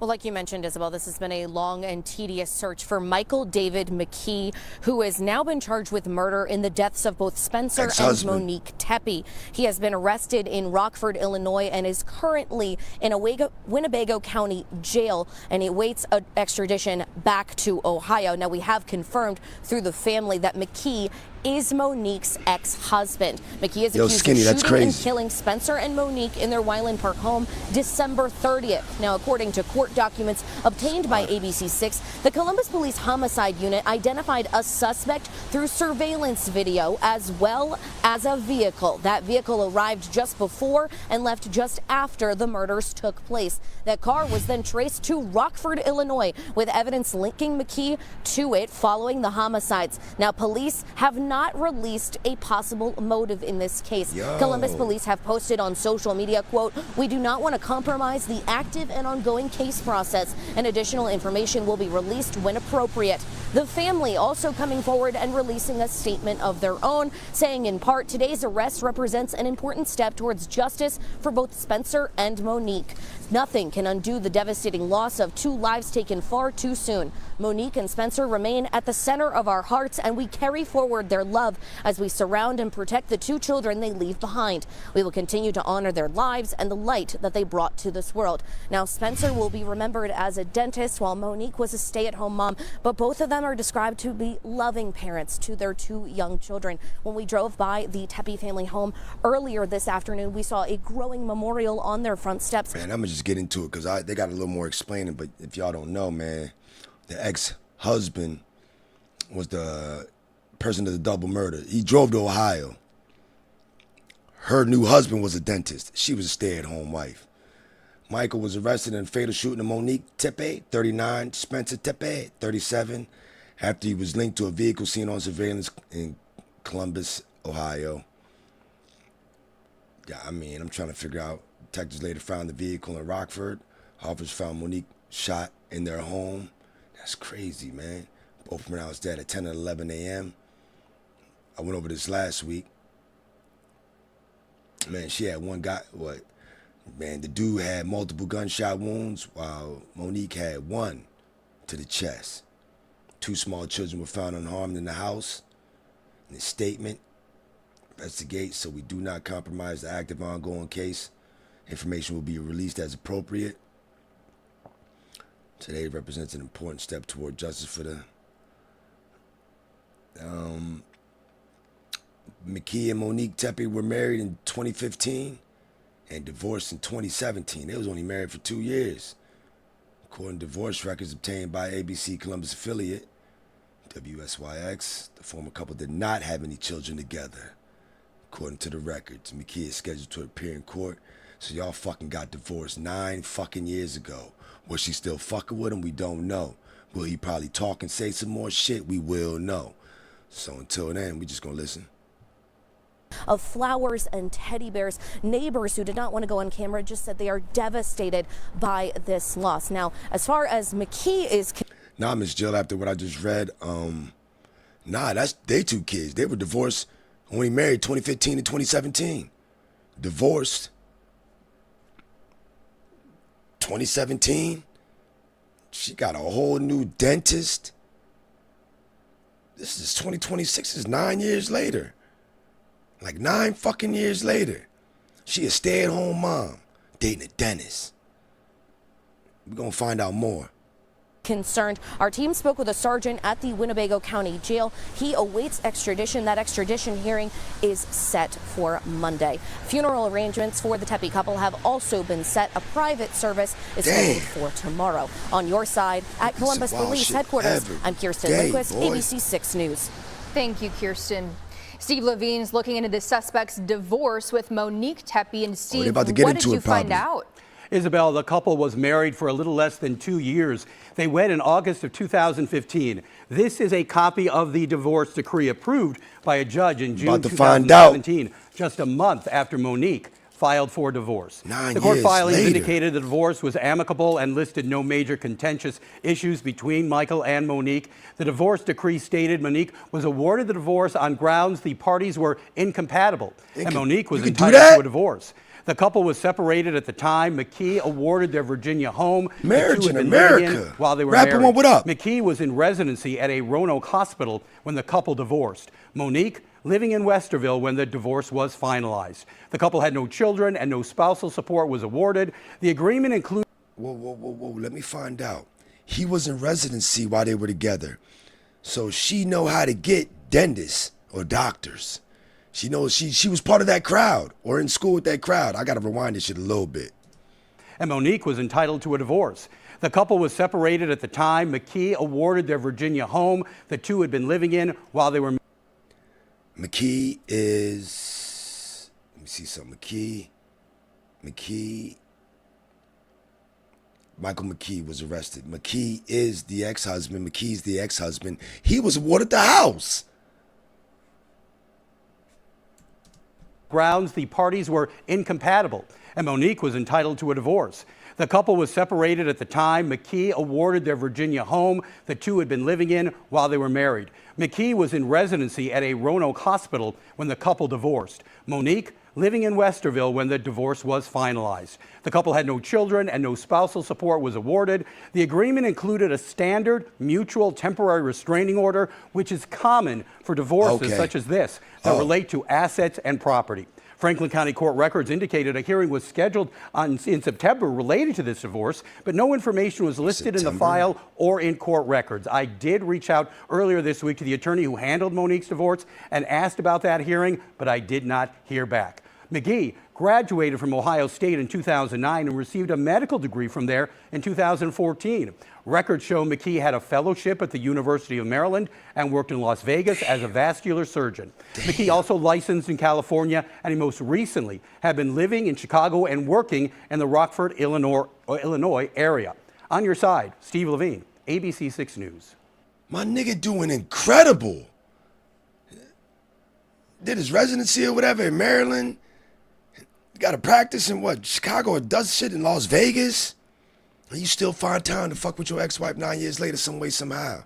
She's a stay-at-home mom, so she might have time on her fucking hands. Let's not play that fucking stupid game, yo. That shit crazy, yo. He didn't get raped in the divorce. I don't know, even though I had a lot of assets and they had to do a fucking, whatever they said, a restraining order is something common when it's a lot of assets involved. But that shit is wild, yo. That's wild. I mean, he gonna talk about it because he about to get 100 fucking years. Steve, police and state agents are tallying the numbers on last night's raids in Lake County. Yeah, they were. I don't know if it's just me. She has I don't know, it's a nice outfit. I was about to say lazy, but I don't know, I'm sorry. Hundreds of slot machines are taken. Yes, hundreds of slot machines are taken. And what this is, damn, I still got a couple more drones to go. Yeah, 100 slot machines taken in an illegal gambling bust in Florida. Targeting illegal gambling and seized hundreds of machines and cash with the owners or managers. That vending machine money is something nice. I had two in Raleigh. They didn't do so well once motherfucking competition has way better, doper, upgraded machines, and then the people in the building are gonna go, you know what? It was good having your machines here, but we have some updated shit. We gave you a warning, but we have some updated machines that Don't put the money in quarters and twist it. Now we can take dollar bills. You, my friend, are not needed. I had a change machine next to it, but that didn't matter. That didn't matter, yo. Of the businesses now facing trial. Two of the busts were in Leesburg and one in Umatilla. Western News investigative reporter Greg Fox live at one of the Leesburg locations. Greg, this one may have a connection to the case against former Sheriff Marcos Lopez. It could. As you know, the former sheriff is charged and facing trial on alleged racketeering charges related to gambling, and Hot Seats, which is what this place was called, is named in at least one of the documents in the Lopez case. A lot of people coming by, frankly, today to tug on the door and thinking that it might still be open and then walking away looking disappointed. It was described by the sheriff's office as a mini casino until it was raided last night. The Lake County Sheriff's Office, Florida Gaming Control Commission, and local police raided 3 places Thursday night, seizing 231 slot machines and more than $150,000. They also handed out notices to appear in court to more than half a dozen people investigators claim were running the operations. So they did receive notice to appears, and the charges include... I just want to say I'm dumb as hell, because I had the nerve to say vending machines instead of slot machines. I stand corrected. Possession of a slot machine and keeping of a gambling house. This is how it looked at Hot Seats through the lens of Charles Hunt's cell phone as law enforcement swarmed the area. They took all the games and all the computers out of the place. Witness? And then the sheriff's detectives took all the money. Hot Seats, which locals tell us is now called... I'm not bugging. I'm not bugging, yo. I'm not bugging. That's not a fucking scar on his fucking arm. It's like a jump man. I'm zooming in. It looked like a fucking jump man. Jump man, jump man, jump man, jump man, jump man. All the computers out of the place. I'm sorry, I just noticed the shit. Sheriff's detectives took all the money. Hot Seats, which locals tell us is now called Hotspot, is mentioned in at least one court document involving former Osceola County Sheriff Marcos Lopez, who is charged with racketeering related to illegal gambling. Word. It's a discovery document filed by the state, and right there includes Hot Seats Arcade. But the sheriff's office is not sure the Lopez case is related to Thursday's raids. I don't have much information on that at the moment. I just know that when we spoke to the Florida Gaming Control Commission, they didn't advise that it was related. We're along West Main Street in Leesburg, and that's where detectives say you'll find the Hub. Apparently it used to be called the Social Club, and it's got a padlock on the door now. You can see where the crime scene tape is still left behind from Thursday night when agents seized 98 slot machines and more than $46,000. Agents also served notices to 2 people who run the place to appear in court. And in Umatilla, House of Treasure was shut down with deputies seizing 56 machines and more than $75,000. 4 people here were served notices to appear in court. From the executive director of the FGCC, these enforcement actions demonstrate our commitment to protecting Florida communities and preserving the integrity of the state's gaming laws. And the sheriff's office wants to stress this was all the result, everything that resulted in the shutdown of this place and the other 2 places, the result of people calling to complain. You can do that by calling the Gaming Commission, or you can do that by calling local police, and you can also do it anonymously. Covering Lake County live in Leesburg, Greg Fox, West News. Right now, suspended Osceola County Sheriff Marcos Lopez is out on bond awaiting trial. Lopez is now the only co-defendant in the case left without a plea deal. There's still no trial date set as attorneys continue to go through evidence. His next hearing is set for January 27th. Next, hotel room. The city wants Oyo Hotel off Sherwood Forest Boulevard in Baton Rouge cleaned up. It is where one man learned the hard way you can still book a room. He's been struggling to get a refund until he called 2 of your sides, Brittany Weiss. They terrible. You can still book a room at the Oyo Hotel on Meade Road in Baton Rouge, but you can't stay there. At least you wouldn't want to. David Lewis and his dad traveled to Baton Rouge for the LSU-Texas A&M game in October. Exciting times, right? Well, not when the game started. Second half. LSU lost, and Lewis lost $177. Not on the game, on a hotel room, one that I have previously investigated. The Oyo Hotel on Meade Road in Baton Rouge. I got to the hotel at about 10 o'clock that night. And what did you see? Just utter chaos. Each room has been broken into. It's been trashed. Yo, it had the that exterior fucking. walls are missing. They got that soundbite I like. Broken. Mattresses, trash everywhere. And it absolutely reeks. The city gave the property owners 60 days to clean this place up. That deadline has now passed. We were last here the middle of November. Today, it's much worse. Lewis booked a room through Hotels.com. He drove in from Texas and arrived at 10 p.m. Gotcha. Well, first I thought, well, we're not at the right place. Immediately, he contacted Hotels.com, letting them know he couldn't stay here. What did they tell you about your refund? I am not getting a refund. Gotcha, bitch. Because they say I was a no-show. Oh. Lewis has been fighting those credit card charges for weeks. He's even sent photographic evidence with the day's newspaper and the shuttered hotel in the background. They say they can't use photos as evidence. They require correspondence, but no one answers the phone at the front desk. Frustrated, Lewis reached out to me. I contacted Expedia, Hotels.com parent company. As of January 8th, Hotels.com no longer has that particular Oyo hotel for booking on it.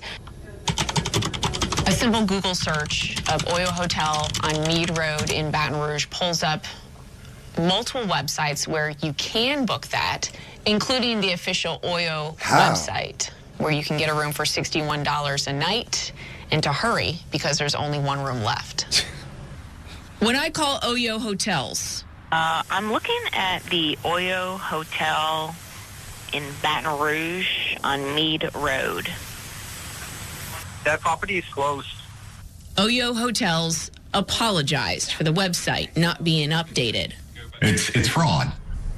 Lewis wants his money back and is warning others who might be looking for a place to stay. Keep hearing that fucking alarm. I heard from Expedia. They apologized for Lewis's experience and have issued him a full refund. Expedia says it's investigating Oyo and confirms it removed the property from their websites. The city is putting this project out for bid to get it boarded up, which will be costly. 2 on your side, Brittany Weiss, WBRZ News 2. Almost taken by ICE, 2 men who say they have landscapers almost got taken by ICE. Approached by federal agents, all while on a landscaping job in Downey today. In a story you'll only see on CBS LA, they tell our Hunter Sowards they feared for their lives, Hunter. Yeah, that's right, Leslie. Federal officers have what appeared to be a paintball gun and some kind of bear spray painted at not only those 2 men, pointed rather, but also at the bystanders who were recording this. Now, while this operation ended with nobody being taken into custody, the family of those 2 men targeted say they are just so thankful this was all recorded. Right here in Downey. It's a chaotic scene playing out on streets Chaotic across scene. the country. Take your mask off. This situation unfolding in Downey. 2 gardeners approached by agents who they say Niggas just did not landscaping. identify themselves and tried forcing them in their car, grabbing Uriel Diaz so hard This shit he crazy. ripped his shirt. No más. Like they were ready to kill us. No I más. asked if they were real ICE agents. Jose Solorio says he repeatedly Bob, what tried up? explaining they are both legal citizens, showing us the card Place he was beeping. trying to give authorities. He was telling us they got there and they tripped him. They didn't say no words. They didn't, say immigration, blah, blah, blah, whatever. They just got there, assaulted That's him. crazy, yo. Jose's son calling it his worst nightmare. That's when Victor Correa took out his cell phone and started recording. You're not supposed to get involved, but you can be the best witness that you can possibly be. So you always try to record and stay steady. At one point, an agent appears to aim a paintball gun at Aiming him and paintball later guns. some kind of spray. I've Bear worked here mace? my whole life, 38 years, and this is the saddest day that I could remember living in this city. Jose emotional when describing the gratitude he has for the people who came out and tried to help. I was so happy I cried because I don't know how I'll ever thank them for helping me from the bottom of their hearts. I'll be forever thankful. Jose says he's been in the country 40 years. He has a green card and no criminal history. Immigration attorney Alex Galvez says stops like this are legal under a 2025 Supreme Court ruling. An immigration officer can racially profile. Oh, they word? can use your image, your language, the type of job Oh, that word? you work as reasonable suspicion for ICE to initiate a stop. So what happens if you... Oh shit, ICE can use the way you look, your language, all that shit. I mean, I shouldn't be smiling. I'm just saying they can racially profile. I'm very familiar with that. As a victim, that is. Still am.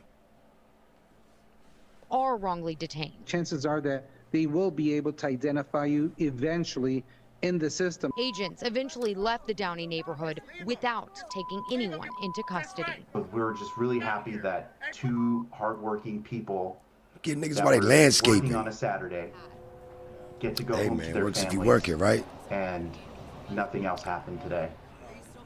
Trabajando todos los días. So we reached out to the city of Working every Downey day. for comment. They said that in no way do they either help ICE enforcement operations or are they even made aware that they are going to be happening within the city. The mayor saying that the priority is the safety and dignity of all Downey residents. We did reach out to federal authorities for comment on this operation. We have not heard back. Reporting live tonight in Downey, Hunter Sowards, CBS LA. Hunter, thank you. Thousands of people take to the streets for anti-ICE demonstrations in the aftermath of a federal agent's fatal shooting of a mother of three in Minneapolis. Many chanted, "Say her name, Renee Good," and they also held up signs that read, "ICE murdered Renee Good."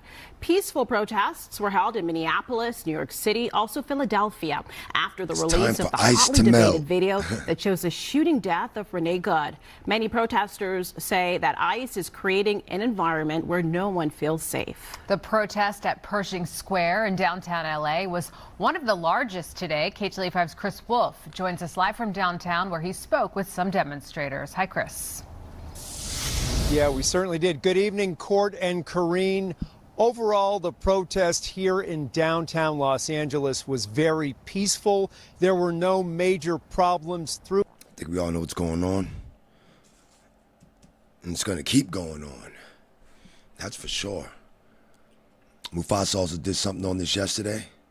Salute to the clubhouse, salute to Mufasa, discussing this lady getting blasted. I also covered this a couple days ago, but we have more information, and Mufasa covered that. You can catch that on the Khaotic Clubhouse. That was aired last night. So we're going to pass this.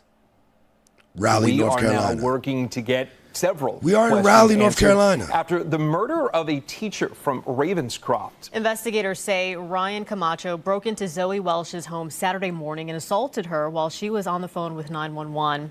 Welsh later died at the hospital and Camacho remains in jail.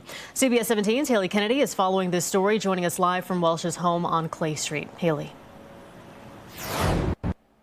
Yeah, and I want to show you what we found directly across the street from Welsh's home. Look at this. We see a sleeping bag, a tarp that kind of looks like a tent as well, and a lot of trash. Now, Ryan Camacho's latest arrest warrant address is listed as anywhere, and police say is unhoused. We are pushing to get answers from Raleigh police if this encampment belonged to Camacho, but we do know that Camacho has a lengthy criminal history, including multiple misdemeanor charges of larceny, breaking and entering, and injury to real property. Wesley Phillips says he was terrorized by Camacho years ago when Camacho allegedly vandalized his car and continued to show up at his door. Sort of showed up at my door with barefoot, kind of disheveled, like didn't say anything to me, just stared at me, knocked on the door and then stared at me and said nothing to me. And that it was super odd and weird.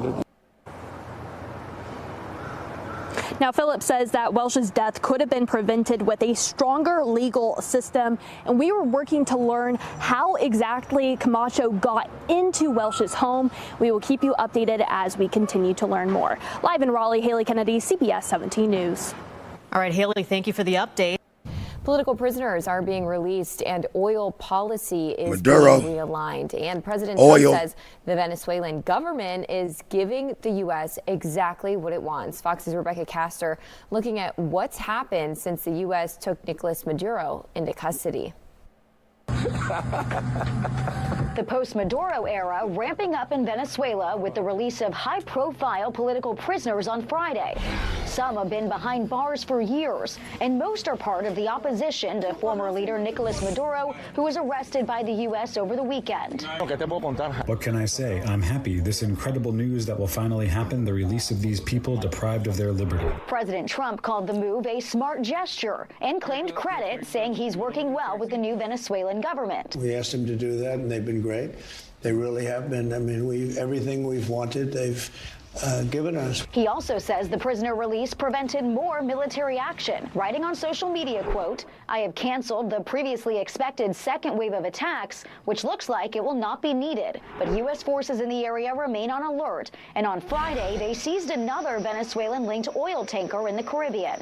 There won't be revenge, but vindication when we give lessons and give examples of what peace diplomacy looks like. It comes as the president meets with the heads of the 14 biggest American oil companies at the White House. He's trying to get them to invest $100 billion into Venezuela's oil market. But Big Oil says it wants guarantees their money won't be stolen. They lost billions of dollars in investments when the regime stole those assets. They stole those leases.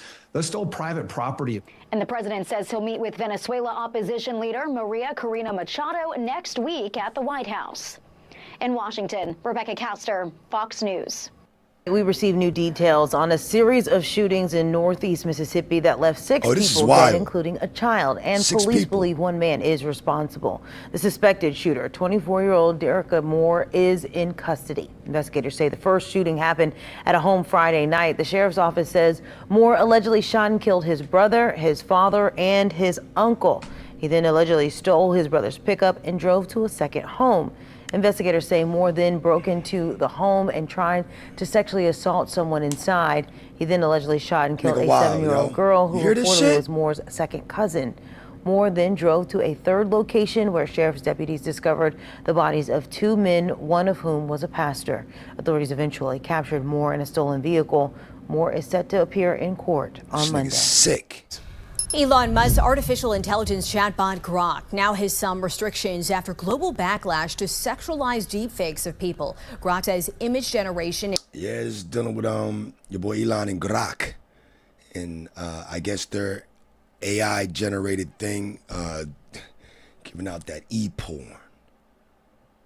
Editing are now limited to paying subscribers. This implies the sexualized images in question were requested by non-paying users. The new limit hasn't satisfied regulators in Europe who spearheaded the investigation. It was an arrest a year and a half in the making. Douglas County Sheriff's Office says these two are from Texas. They targeted smaller Midwest cities like Omaha. KHV Investigates as Waverly Monroe walks us through the criminal investigation. They drove 897 miles to Omaha, Nebraska, to Douglas County to commit crimes. Probably figuring that nobody would ever find them. But the Douglas County Sheriff's Office did find them. Just took a lot of time to really follow the breadcrumbs and put it all together. A year and a half to be exact. You may remember this video from August 2024. That's what they doing? Douglas County Sheriff's Office was looking for information about this brazen attack. There was a mom who was robbed in her own driveway. They Broad stole day? her Louis Vuitton purse. For a purse? They stole her bank bag, and they stole her engagement ring. Sheriff Aaron Hansen says the multiple suspects were staking out banks and followed the victim home to a neighborhood near 190th and Maple. We had a vehicle description, but the it big had body. no plate. Investigator Kaylee Pigsley says the suspects took off their plate before entering and leaving the state. But that didn't stop them from eventually finding a plate number. Hansen said the use of license plate readers and Omaha Police Department's real-time operations center led them to crack the case. That was huge for us to be able to identify the vehicle. And then we requested reports from our partners down in Texas for any law enforcement records pertaining to that vehicle. And that is truly kind of what blew the case wide open after we identified that vehicle. Then Pigsley and another investigator subpoenaed cell phone data. We believe from their intentions and their travel patterns, We had them sitting on different banks in main corridors in Omaha, and we could see them sitting in bank parking lots. So she has a white face, but like a tanned chest. All of that was from cell phone data. Hansen says the group drove hundreds of miles north to specifically target Omaha. We believe this is a crime group that specifically travels from Texas around the Midwest to focus on banks and ATM machines in order to find the victims. Hansen says one of the suspects, 21-year-old Markel Penny, was brought to Douglas County from Houston in October. There, he was charged with 2 felonies and then released on bond. He's ordered to wear an ankle monitor. While the other suspect, 19-year-old Brad Folcom, authorities say he will first face unrelated charges in Texas before being brought here. DCSO is still looking for 2 additional suspects. We want to make sure that we're sending a message not only to the innocent moms in Douglas County that we're going to pursue these guys relentlessly until they're in custody. We also want to send the message to those crime groups. Don't waste your time coming to Douglas County. Waverly Monroe, KETV, Newswatch 7. She got a big ass body with some little ass breasts. Do like a gorilla, bitch, and beat on your chest. Big ass body with some little ass breasts. Do like a gorilla, bitch, and beat on your chest. Silverback, silverback, silverback, silverback, silverback, silverback, silverback, silverback, silverback, silverback, silverback, silverback,